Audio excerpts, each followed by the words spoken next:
Good afternoon and welcome to each of you to this conversation about theology and arts. I'm deeply grateful to introduce to you Bill Dyrness, a longtime friend of those of us at the Calvin Institute of Christian Worship. Bill comes from Pasadena, California, where for many, many years he served on the faculty at Fuller Theological Seminary, professor of theology, for many years as dean, for many years also now affiliated with the Brehm Center for Worship, Theology, and the Arts. Bill has been a 20-year board member of our Worship Grants Advisory Board here at Calvin. And this meeting is at the conclusion of his time of service. We're profoundly grateful for all his contributions to our work. 2,000 grant applications that Bill has read over the years. We'll no doubt have a chance to talk about that along the way this afternoon. Bill's also the author of several books related to cross-cultural ministry, but especially this area of theology and the arts has been a topic of long-term interest. Will you please join in welcoming Bill Dyrness to Calvin?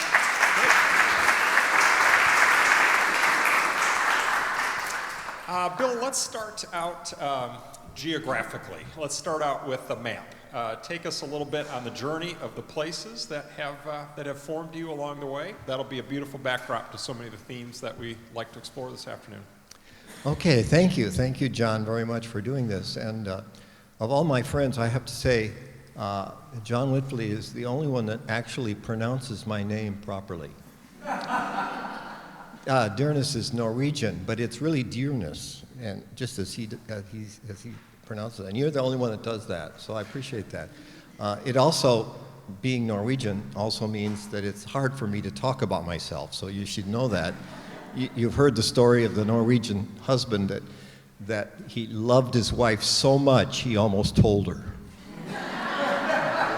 So that's me. My wife would tell you that. So I started my life, and I always feel like coming to Grand Rapids, I always feel I'm coming home in a sense. I grew up in Illinois, a suburb of Chicago. The staff here at Calvin also sounds like one of my aunts. You know, that same sort of accent that I used to growing up. I grew up in Wheaton and went to Wheaton, and that was a very great blessing for me until I discovered the cold weather and the fact that I didn't want to live through that any longer. I remember the last year of college, there was a week in which it didn't go above 0 the whole week. You've had that. And I said, this is not what God intended people to do. So I decided to go to seminary and went first to Columbia Seminary. I thought that would be warm enough, but lasted only a year and transferred to Fuller. I figured that a little bit warmer, and Southern California. Actually, David Hubbard came through and spoke, and a couple of us were just blown away by David Hubbard. And so I decided to go to Fuller. And during the time I was there, one of the interests that developed was an interest in the arts and in culture in particular. And I remember trying to find teachers there that would help me understand that, and found it difficult. I did find Paul Jewett allowed us to read novels for our outside reading. So that was the closest we could get to anybody that was doing theology and culture. So I decided, I got married, and my wife Grace and I decided we wanted to go to Europe. And so I thought, well, I'll study theology and culture. And so I wrote off to places in Europe. Nobody had done this, and so I had nobody to go to. The reason I ended up writing University of Strasbourg was because John Montgomery had a program there, and he was a member of our church, and said, well, yeah, that's a place that he didn't know anything about theology and culture, but that's what he was doing. So I went there and ended up studying George Rouault, and that was my first book that I published. And a lot of people have said that was a book that was helpful because there weren't many models to follow. In fact, there were none. The only model that I had was Hans Ruckmacher. And many of you have read Hans Ruckmacher, and I read him and was very impressed with him to such a degree that I sent off my dissertation to him when I finished, and he said, "Why don't you come and study with me?" So I did. And I went there, and meanwhile, trying to find a job because I had a new baby and a growing family, so I wanted to find a way to make a living. And I wrote off and said, I want to teach theology and art and theology and culture. And these letters came back sort of mystified, well, we could teach a course in that, but there's no way we would hire somebody in that area. And so we took a job, actually, for the first 6 months, digging post holes in my brother's farm. And I like to tell my PhD students that don't be discouraged. You might have to take what you can until something else opens up. And actually, a youth pastorate, a college pastor of a church, a Baptist church in Portland, opened up. It was a great experience of 4 years of ministry, which was really great. And I was thinking about that in our previous session of the pastoral imagination, that there's nothing that produces a pastoral imagination, but pastoral experience really does that. And I was grateful for that. And at that point, an opening came up to go to the Philippines, Manila, and teach theology. And I thought this would be interesting. I could do theology and culture in a whole different place. And my wife thought it was a great idea. She's always ready for some adventure. And she ended up actually getting a master's with all the leading sociologists and anthropologists in the Philippines, all the Jesuit scholars there. And so she loved it. And we had 2 terms as missionaries at Asian Theological Seminary. And I continue a relationship with that. The president now is one of my former PhD students from Fuller. And I'll be going back in September, Grace and I, to teach again in a doctoral seminar there. So we've had a long, long relationship with people and dear, dear friends in Philippines. But again, not being able to really do the theology and art that I wanted to do. I did a lot of other things that were very good and useful, and helped plant churches and lead Bible studies and do all the things that missionaries do. But then an opening came up to come back to teach at New College, Berkeley, and actually lead that fledgling institution. That's a school in the Bay Area, Berkeley, that's modeled after Regent College in Vancouver. In fact, Ward Gask was the first president from Regent. So I went back, and we were there 9 years. Again, wonderful experience. Taught a little bit, theology and art, but didn't have much opportunity to do that. And then in 1990, Rich Mao called and asked if I wouldn't like to come to Fuller to be dean of the School of Theology. This is what you do if you can't really find a slot. You become an administrator. You see, that's what happens. But that was a wonderful experience too, of exercising kind of pastoral imagination with faculty and encouraging faculty and hiring faculty and recruiting faculty to come to Fuller. And then in 2000, just about the time, I was telling John, just about the time that I went on the board, the grants board here, Bill Brehm had given us an endowment to start the Brehm Center for Worship, Theology, and the Arts. And at that point, I said, I'm not going to be dean anymore. I want to be a teacher, finally, of theology and art, which I can do, because now we have a whole center of theology and the arts.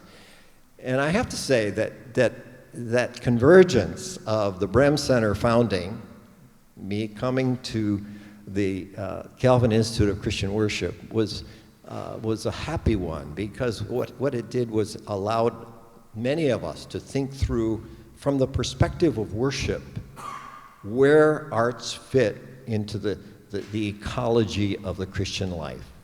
And shortly after that, in 2001, I published my book, Visual Faith, which I was working on and thinking about, but certainly was helped by coming to the Calvin Institute of Christian Worship. So I have to say that all of my teaching and writing since that has had the mark in many ways of what we've done in the board of the Calvin Institute. And I must say, I was been encouraged by, I always felt like I was reading these proposals, doing sort of research on the ground of what are people thinking about the arts? How are they trying to incorporate the arts in their worship experience? And early on, there were very few. I mean, I thought, what am I doing here? They don't need me. There's mostly all these Protestants, they're not interested in visual arts. But little by little, people began to be much more open to that until this year. I'm always counting, how many proposals are interested in the visual arts. And this year of 80-some, I forget how many we had, but there were 29 with significant, not just mentioning it, but significant part of the visual arts, which is more than a third, which was an incredible advance. And so I think I can retire and sleep in peace because I know it's in good hands. Very good. Bill is a remarkably gifted scholar, and one of the ways to mark that is his successful use of such different methodologies in his writing about theology and the arts. So, Bill, you've written books that are intellectual history, including a newly released book called The Origins of Protestant Aesthetics in Early Modern Europe. It's intellectual history, historian, that kind of mode of work. And then Bill does work that is a theological interpretation of artworks, like a set of paintings. But then there's this third methodology. Let's talk a little bit first about this third methodology, which is this project you did a few years ago based on interviews of people in different Christian traditions about how they perceive the arts and the arts function in worship. This ethnographic way of coming to deeply understand how people receive the arts. That's a very different kind of inquiry. Can you say a little bit about that project and what you learned, seeing it, you might say, from the receivers, the viewers, the interpreters side of it? Yeah, I think reading proposals all the time and seeing how people think about possible ways of using the arts. The Henry Luce Foundation became interested in funding some projects at the Brehm Center when the Brehm Center began, and one of them was that I pitched was, well, let's actually ask people in congregations how they think about visual elements in the arts and what it does for them or doesn't do. Why is its absence noticed? Is that a problem? Where does that? What do people think about that? So using this ethnographic method, which I have to say probably was due to my wife's, the fact my wife is an anthropologist and my daughter as well, so I'm constantly asked, well, what do people think? Those are empirical questions. You guys are always doing abstract. You got to ask the empirical question. What are people thinking?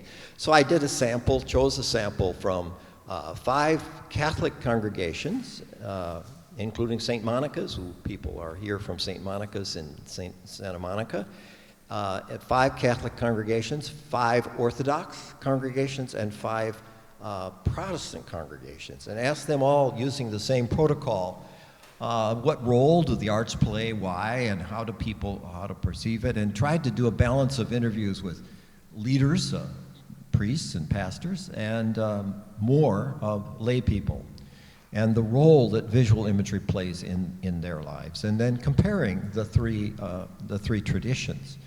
And that appeared in a book form called Senses of the Soul. It was really interesting to see the differences and to see that actually on the one hand, many Protestant congregations are beginning to use the arts, and I concluded from my interviews that in many ways they are free to be more creative in the arts because they don't have a tradition. You can't go to the Orthodoxy and say, well, let's let's do a different kind of image. You got to do these icons. Let's do something else. No, you don't do that. That's not canonical. So you, in a sense, the tradition is there. It's a beautiful tradition, but it's limiting at the same time. The Catholics have their own sort of limitations of their own stories and their own. So you can't imagine Catholics doing the kind of imaginative things that some Protestant congregations were doing. On the other hand, that's on the one hand, but on the other hand, of the 5 congregations, and of course I chose congregations that were engaged with the arts, on the other hand, before we'd finished the interviews, which took about 12 to 18 months, 2 of the congregations who had paid art directors lost them because they had budget priorities changed.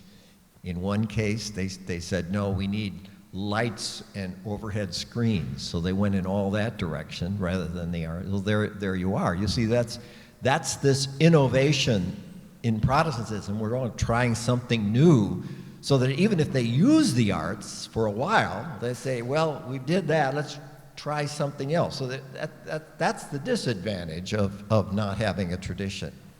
So that was a real learning experience. And I don't know if you're interested, but that Lewis Foundation says, well, look, why don't you do that interfaith? You know, because this is the time after 9/11 and all interfaith issues became big. So I did a similar thing with Buddhist and Muslim congregations, chose samples, and then used that comparison with the Christian congregation as saying, okay, how does a Buddhist imagination use images in ways that are different or overlap with how Protestants use them? And that was also published in book form. So one line of thinking would be that that some traditions would be very strong on seeing the visual meaning making being an act of prayer, versus other traditions that would see visual communication being more didactic. Did that play out in some of the work, that contrast between visual prayer and the use of iconography primarily in a teaching mode? Absolutely, that was very clear. In the Orthodox, of course, their icons are forms of prayer and sites of prayer. And the Catholic Church, the images are much more understood sacramentally and understood in terms of their own sacramental tradition. An interesting thing happened in the interviews with Protestants, though. What kept happening, because we have a question in there, what moment in your life moves you to prayer and praise? Because I wanted a question that could be asked of all the traditions. And a large majority of the Protestants said, guess what? Music. Which is interesting. In fact, 19 out of the 40 interviews, 20 said music.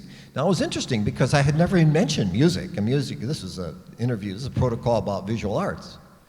But in the Protestant tradition, music is sacramental, in a sense. Having said that, when Protestant congregations use the visual arts, even though the didactic impulse was there, the visuality tended to move them much more in a contemplative direction. And I think that's the genius of imagery. Imagery can teach you, but it also moves you if it's well done. It moves you to praise or to prayer, and that's why it's so important as an element of worship. So now we're having this conversation about images here at a college named after John Calvin. And John Calvin, along with the other reformers, reputation as an iconoclast, very strong use of the second commandment in ways that prohibited images in worship. And that's why I think we're also so grateful that you are such a careful historian of that time and place. So say a little bit about this iconoclastic strand in Protestantism the concern against any images that get anywhere close to the prohibitions of the Second Commandment, and this recent resurgence that you've been describing. Yeah, well, this is the theme of my new book, because I'd like to challenge that whole idea, because I don't think Calvin was an iconoclast. In fact, neither Calvin or Luther were iconoclasts. They didn't want to destroy images. There was a hesitancy to have imagery in the church, that's true. But I want to argue that you need to look at that in a positive sense. Calvin was very interested in imagery and in beauty in creation. He felt that it was creation where God's beauty and imagery is to be seen. In fact, in his commentary on Genesis 1, he says, it's creation where we should see the images that teach us about the glory of God. We don't need images in the church to do that. We have images in creation to do that. And my whole point in argument in this book is, okay, that the church is not the space for imagery. And the reason for that is that in the medieval period, the church was the whole center of gravity for worship. It was everything. It was the center for drama. It was the center for visual artifacts. It all was to stimulate this horizontal journey to God. And some of the best art in the Western tradition was painted in the service of that particular imaginary. Calvin was very careful not to locate drama in the location of worship, in the space of worship, because that's not where the drama really is being played out. The drama is being played out in the created order. Of course, the preaching of the word is important, it's central, but the rhetoric of the preaching of the word is centrifugal.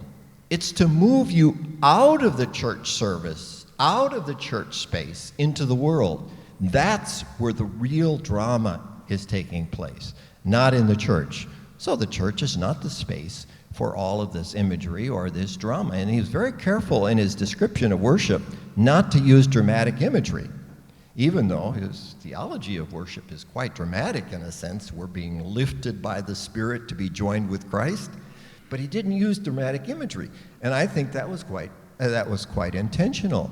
The drama that he calls us to is this drama of sin and redemption, where God is busy making a new creation and asking us to join in that kingdom work of creating a new creation. So I want to reframe that whole conversation. And I argue that influenced realistic theater. If the drama's in the world, you don't have drama in the church, you have it in the world. Well, there's Shakespeare.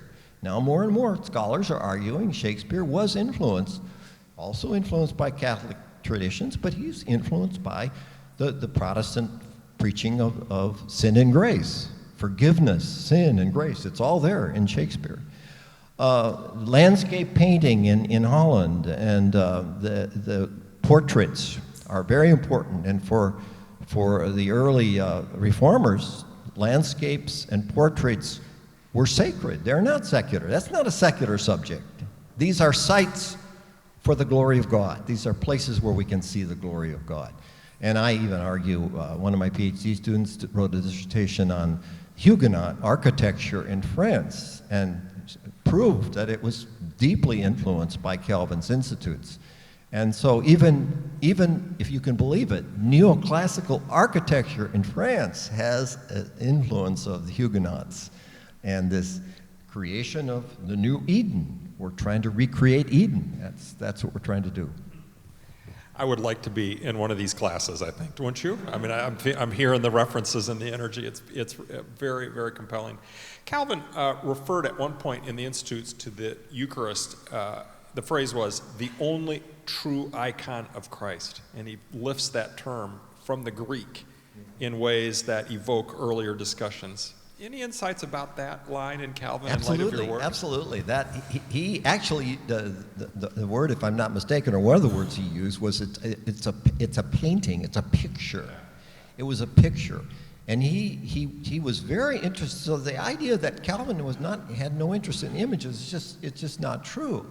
He had particular interest in certain kinds of images, and less interest in other kinds of images that were part of the Catholic tradition. And of course, he was trying to refocus that tradition on the preaching of the Word and on the administration of the sacraments. And those pictures are defined and interpreted by the rhetoric of preaching. So those images need to be interpreted. And that's one of the things I argue when you get to the landscapes of Holland. They are theological landscapes, but you've got to interpret them right. You've got to interpret them in terms of the story of sin and salvation. And when you interpret them right, then you really get the picture, so to speak. Yeah. Beautiful. So this ethnographic work is there, this deep historical work, there's a theological dimension, and then I'm thinking of all of these students that you've had a chance to teach at Fuller over the past 20 years. Very dynamic set of questions. Students come from a variety of contexts. The resurgence, really a renaissance of interest around theology and the arts is located right there. What have you learned about the dynamism of that intersection through your engagement with students at Fuller now, these last, especially 2 decades? What themes really emerge? Well, I think that you have to say, first of all, that there is a great hunger for imagery, and we're living in a visual period with visuality and imagery all around us of all kinds, theater, social media, pictures, and so forth. But I think the thing that has excited me the most is to see students understand more deeply the fullness and richness of the Christian tradition. For all his recovery, Luther and Calvin, there was elements of the medieval tradition that were lost, that didn't need to be lost. And in fact, I found in Calvin, at one point in the Institutes, that Calvin said, it could be that we need to give up certain things that are not wrong in themselves for a time. And I say, 500 years later, we're still there? So I think what's exciting is I see, for example, I teach Dante's Divine Comedy. I've taught 6 or 8 times, and PhD students, they're all ending up saying, well, I want to write on Dante. I got to write. It changes their life, because this is such a monument of medieval culture that's been occluded by our Protestant imagination. I teach a course, I've taught many times a course in Orvieto, Italy, where we do medieval Catholic art and theology, where we deal with some of the major medieval, and invariably in the second week of the class, the students come in and say, boy, we really lost a lot, didn't we? So seeing this richness, this recovery, and yet understanding the Reformation in the positive sense, and not seeing that it's simply a whole disaster of iconoclasm, which I don't think it was, helps people put together things that have been separated, unfortunately, in our tradition. I think that's the thing that excites me the most.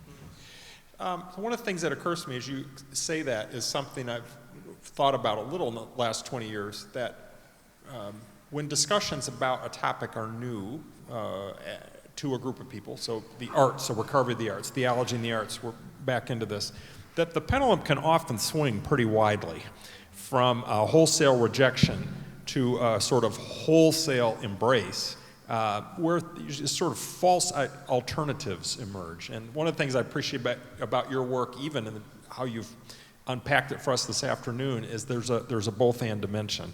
Both the capacity to recover what's best and beautiful and true of medieval work, but also to stay appreciative of the Reformation. How do we actually cultivate as teachers and in our work in churches that sort of both-and approach that avoids this sort of wide pendulum swing that can be harmful? Well, I think that we need to recover a sense in which we understand how the arts and visuality in general fit into the ecology, if we can put it that way, the sort of ecology of worship. Because one of the things I've been impressed with is that we need to help people understand that, okay, you may not be into the arts, and this is a problem I always run into. Well, I'm not an artist, I know what I like, but I'm not an artist. But you live in a visual environment, and worship is visual. Worship is visual and it's dramatic. The question is whether its visuality and its drama supports and enhances the gospel. That's the question. So in the book Poetic Theology, I wrote specifically because people think, well, I'm not an artist. Well, then they're not interested in beauty. Well, of course they are. They're not interested in what they wear or what they eat and whether it looks good and how they decorate their house. Of course they are. So people need to understand that visuality needs to be put into a much broader context, and especially in the life of the church, into a broader ecology of worship, and help people understand worship is visual. Worship is dramatic. So what do we make of that? How do we creatively engage with that? Bill, are there, especially for those of us for whom this whole conversation is new, are there 3, 4, 5 particular artists, architects that you would invite us to pay attention to? Particular artists that have really challenged your own imagination, ways of seeing things? Well, I have to say that I go with the classical artists, and Rembrandt has been, and Jacob and Ruysdael are the people that are sort of my heroes. In the contemporary period, I think we have a lot to learn, and when we tried to rewrite Rookmacher's book, we tried to rethink modern art in a much positive way, that we have a lot to learn from the newer kinds of art that have flowed from the happenings of Alan Caprow and John Cage and people like that, that there's an impulse behind that we need to recover and learn from. And I was particularly struck by some of the more prominent artists of faith today, like Tim Hawkinson, who's so playful in what he does, but now accepted as one of the major artists today. I think he's somebody that you need to pay attention to. People like that, I would. And now say a bit about abstract art, right? And I think you work closely with a person who's become a colleague at Fuller Seminary, Mako Fujimura. Mm-hmm. Say a little bit about abstract art. I'm aware of certain resistance, right? It avoids the directness of meaning is too elusive. What to make of it is the question. And what would you say about the role of abstract art in the life of faith? Well, in Mako's case, what's deeply moving about his work is his attention to the fine materials that he uses, and the way he has to grind his own colors, and he has to use certain kinds of paper, so that the tradition he's working with is, that he's learned and he uses, it uses these specific materials that he's, and this sort of, I think of Nick Wolterstorff's comment that artists are led along in a conversation with their materials. And that's a perfect illustration of what Mako's work is. He's having a conversation with his material, and when you see his work, it's really the result of that conversation. But it shows the love and the care that he has for those precious materials, and they're very expensive and hard. You have to get them imported from Japan and all the rest, and because this is important to him, he cares about this. Chris Slatoff is a fellow sculptor. He's somebody also to keep an eye on. He's a world-class sculptor. Does a lot of major pieces in the LA area. He taught with me at Orvieto. I love to hear him talk about how he works with clay. He was watching me sketching in Orvieto, and he says, I can't sketch because I think three-dimensional. I gotta think three-dimensionally. I can't think in 2 dimensions.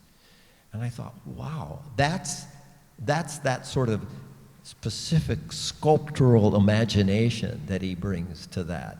So I think that in order to understand what's going on in art that appears to us sort of initially abstract, we need to try to open ourselves to what's going on there, to the fact that there's a lot going on that isn't just a reproduction of the world, but it's a construction of another world. It's a construction of kind of alternative ways of seeing the world, giving you eyes to see the world in kind of new ways. And anybody that spent time with Rothko, for example, Mark Rothko or Kandinsky, after you spend time looking at that work, you see creation differently. You see the world differently. It teaches you to sort of have different conversations with the elements of creation that you wouldn't have had before looking at. So I want to lean in here because you're talking about the interplay of the artwork, but then a conversation about the art with the artist, and the interplay of how those two things work together. Similar interplay, I think that if I went to the Norton Simon Museum down the street from Fuller by myself versus going with you, I'd want to go with Bill. Yeah, because I would feel the energy that we feel from you now around I can't wait to show you, and let me show you this, and right, that there's a sort of testimonial energy that comes that then creates the conditions under which I become an appreciator. Yeah, you see, good art criticism should do that. If art criticism is good, you read a good art critic, and then you go back with fresh eyes to what you're seeing, and he or she has brought you into the work, in a sense, opened up the work for you. Now, there's bad art criticism. I say the same thing is true of biblical commentaries. I mean, people say you shouldn't read commentaries, you read the Bible for yourself. Well, commentaries, if they're good, give you eyes and language to talk about a passage that opens it up for you, if it's good. So I think that good art criticism help you do that. And so that's what you need to try to, you read some background things, but then be open to see and go back and forth, reading the text and images. We're text people, so that's okay. We can do that. Okay, but now let's take that into local congregational life. And I'm thinking of all the congregations represented here and about how often there will be a piece of music, perhaps a contribution of an artist, and it will be powerful and rich, and there will be dozens of people for whom it registers nothing whatsoever. And then I think about the potential that there could be if we would just attend to having that, but I can't wait to show you. Mm-hmm. I can't wait to testify. That if we were a bit more attentive to the way that testimonial creates the conditions under which we can become much more deeply appreciative. What do you think? I think that's what a good worship leader does. All right. Isn't it? Okay. Don't you think so? Right. A good worship leader does that. Now, Yeah. Bill Johnston this morning, he said, we're going to hear the Word of God. Yeah. Imagine. Yeah. We're going to hear the Word of God. Yeah. This is the Word of God, Yeah. we take that for granted. Yeah. But hearing the Word of God is amazing. Yeah. It's amazing. And, Yeah. just pointing that out Yeah. does that. And a good worship leader does that. Yeah. And points this out and saying, now we're going to really hear something special. Katrina's singing last night was magical. And, and you pointed it out this morning.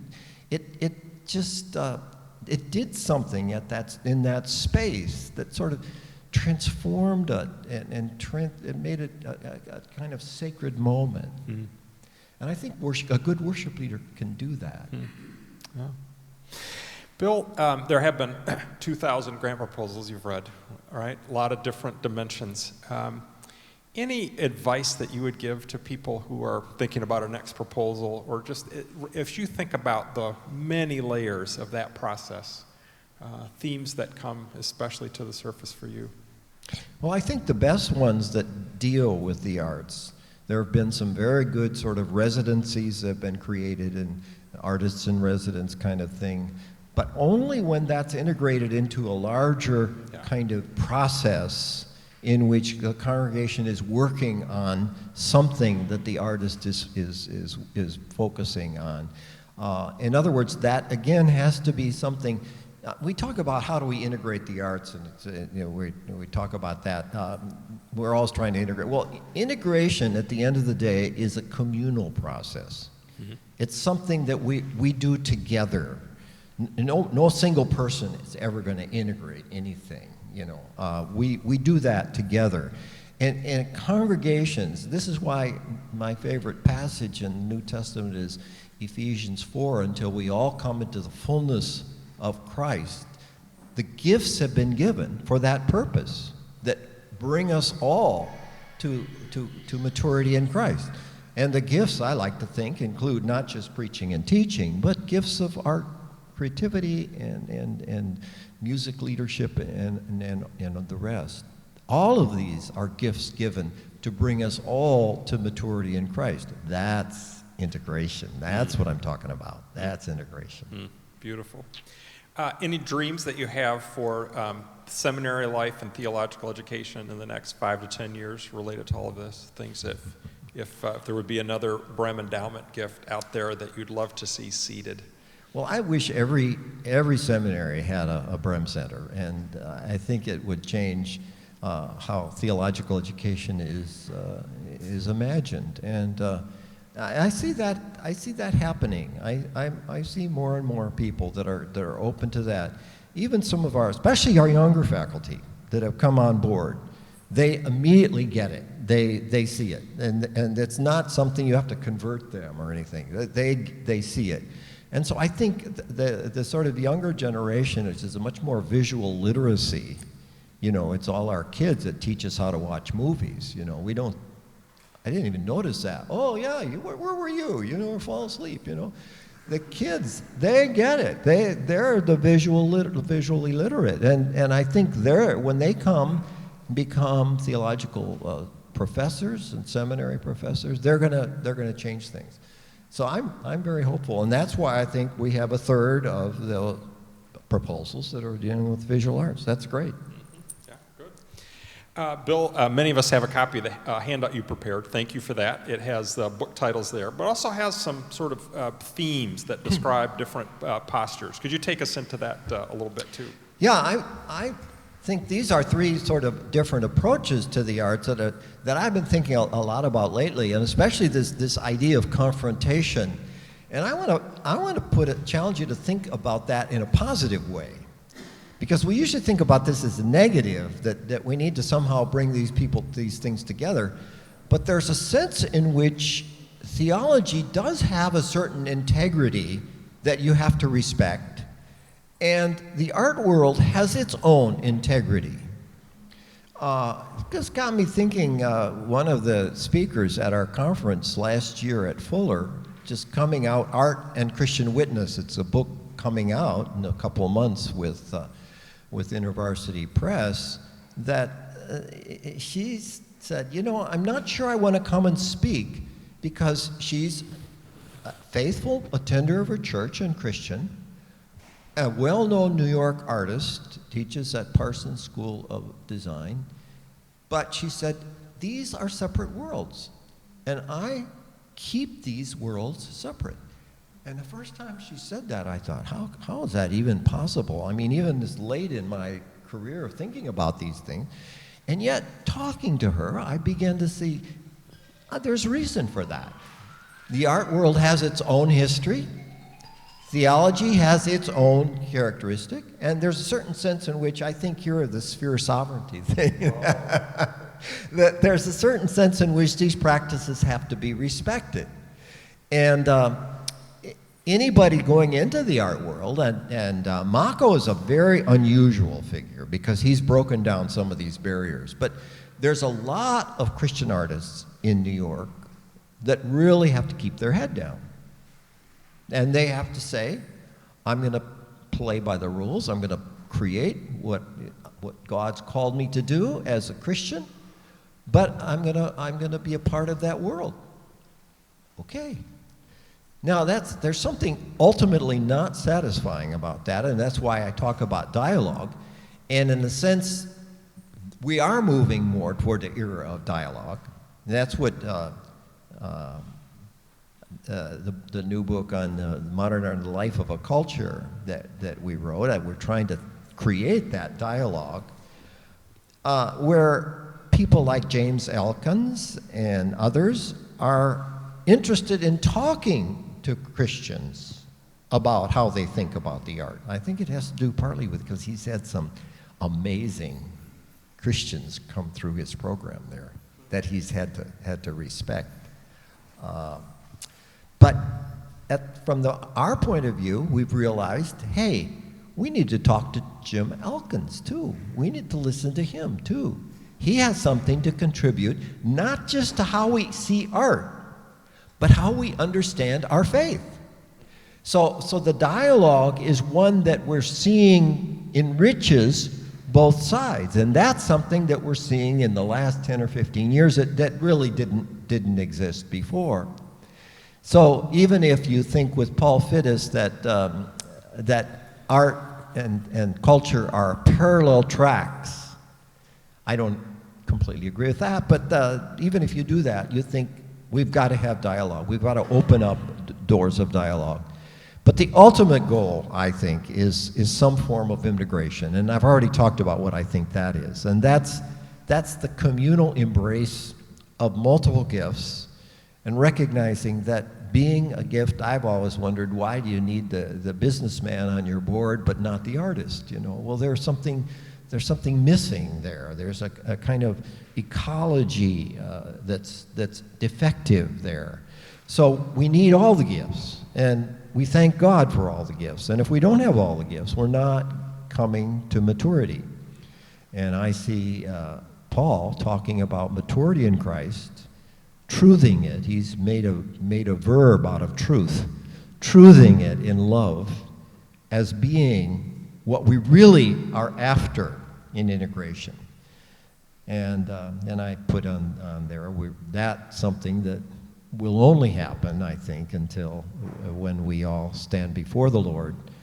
But we work toward it, and we pray for it, and we believe it will happen, and we believe that one day it will be true. A couple questions, and I'll open it up to others of you who may have questions to follow up. Take us into the work of a few of your graduate students that have chosen to work with you. Could you just even briefly describe the kinds of topics you have had a chance to coach students on? I think it would be very illuminating for us to just get a sense of that range and dynamism. Yes, I had a woman that did Derek Bout's Annunciation. That's there at the Getty in Los Angeles. Really a wonderful dissertation on the whole Annunciation, and especially that particular painting, but then the whole motif of Annunciation, late medieval Quattrocento work. Leah Buterin, she did that. And Matt Rosebrook just is being published, wonderful work on Luther and Cranach, talking about the fact that it's Luther's spiritual hermeneutic that you need to apply to understand what Cranach is doing. And if you want to really understand Cranach, you need to put these in sort of dialogue with each other. And so the dissertation was entitled "The Highest Art," and how Luther came over the course of his life to have a much more positive view toward the arts. And I think it had to do with the influence of Cranach and on him. Cranach was older than he was and sort of tutored him, I'm sure. They were peered and they were godfathers for each other's children and so forth. Randall Working has done a wonderful dissertation. In fact, the dissertation is titled Visual Theology, the Huguenot Architects. And that's also been published, on the title Visual Theology on Huguenot Architecture, which he argues that the Huguenots, of course, these are French Calvinists, actually were very much influenced by the institutes, and the structure of the institutes, it turns out, plays a role in how they thought about structure, how they thought about physical structure. So and we have others that are working right now on, somebody's working on the sort of aesthetics of the Operation Christmas Child, you know, that you pack the shoe boxes and send them off, Samaritan's Purse, you pack shoe boxes every Christmas. He's writing on the aesthetics and the aesthetics and the ethics of that. So it's exciting. I learned from my students. Yeah. Any advice that you have to us as we continue in this grants program, to people who are here as you come to the conclusion of your 20 years of service on the board, particular words that you'd like to share with us as we continue the work? Well, just keep talking about the visual theology, and to return to the point of the other traditions, Orthodox and Catholics, they've always done their theology visually. That's their tradition. But we also have a tradition of visuality, and we need to recover that. I mean, that's partly what I'm trying to argue in the book.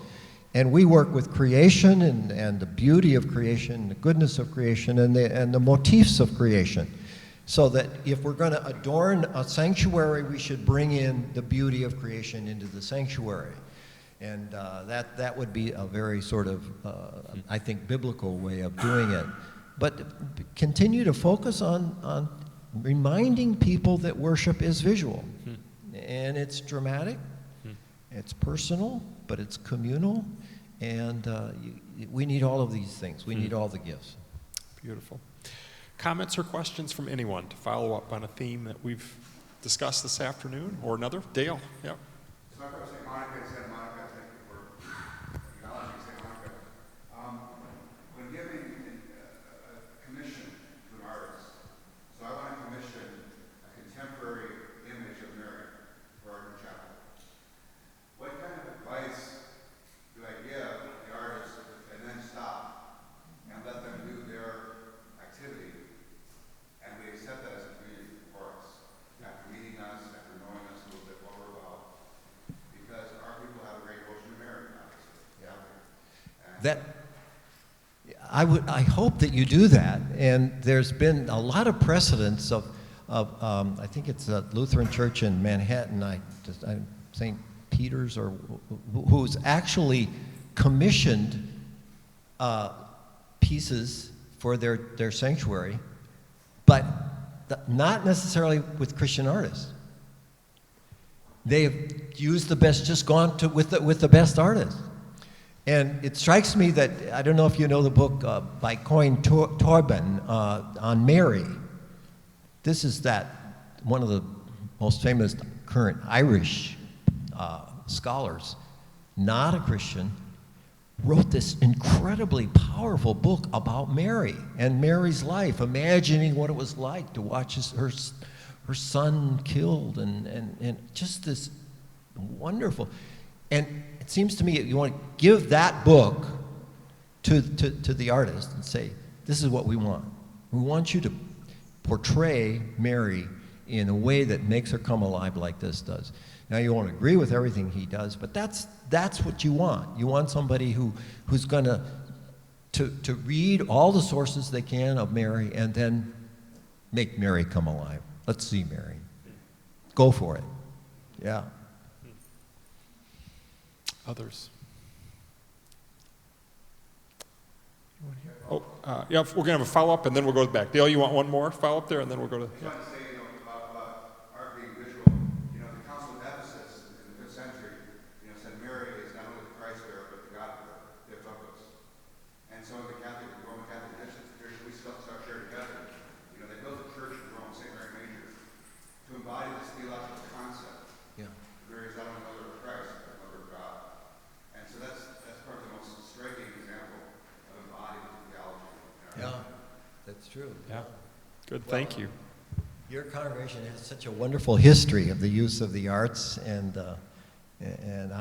we have so much to learn from. That's one of the churches that I profile in my book on if you want to read that, you can read all about St. Monica's in that book.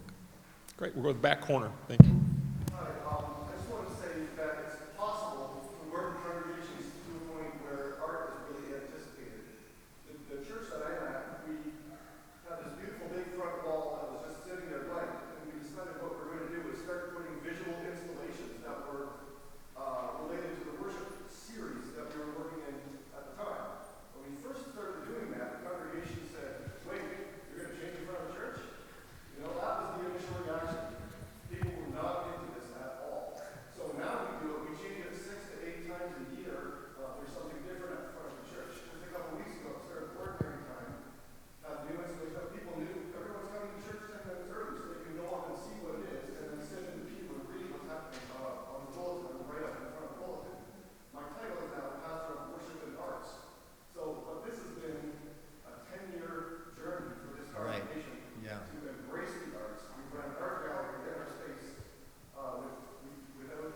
with local artists, doesn't have to be Christian artists, just we're interacting with the artists and making a space for them to have that.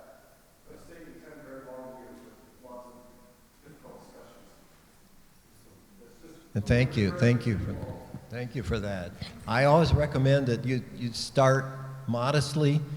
The worst mistake you can make is to make some big splash, and then the congregation is going to say, well, we did that. That didn't work, you know. We won't try that again. And then you're set back 10 years before you can try to do something. But you start small and have, over a period of time like you have, you can build a tradition for your congregation. And they'll be proud of it. They'll be proud of it. You'd be surprised. They'll start saying it to other churches. You know, we're doing a lot there, and they get a pride in what they're doing. Please join me in thanking Bill Dyrness for this and for all his contributions.